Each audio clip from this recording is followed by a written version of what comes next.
Bon matin, Daniel Desrosiers de la Boulangerie Desrosiers. Il me fait plaisir de vous présenter mon entreprise en direct du marché de Val-David ce matin.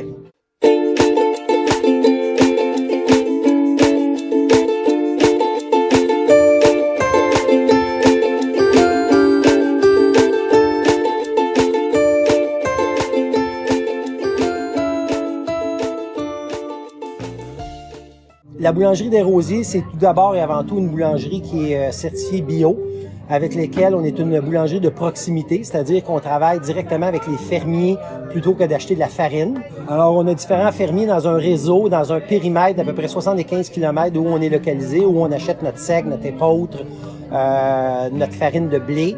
On a un moulin sur pierre sur place dont on moud notre farine journalièrement quand on produit nos pains. On est certifié bio par Écossaire Canada, puis on a 14 pains qui sont certifiés bio.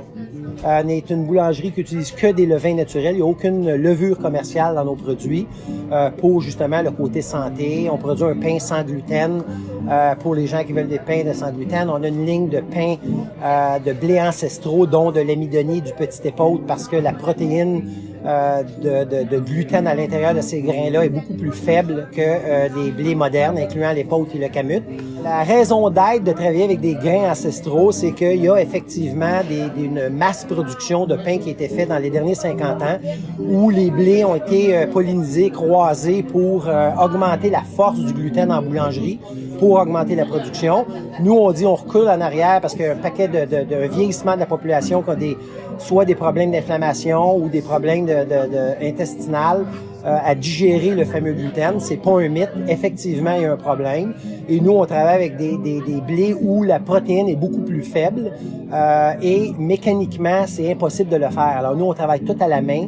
On développe nos gluten à la main. On est en fermentation lente pour justement prédigérer les enzymes et de dissoudre ce gluten-là pour qu'il soit plus digestible. Ce qui arrive, c'est que dans la nature, tous les grains et les farines sont enveloppés d'un acide qui s'appelle un acide phytique. Alors quand on fait un pain avec de la levure, le pain, l'analogie est que c'est comme de l'hélium dans une balloune versus un levain où il va prédigérer, les bactéries vont prédigérer le grain puis de dissoudre cette fameuse acide phytique-là qui va nous permettre d'assimiler les minéraux du grain et des autres aliments qu'on mange avec.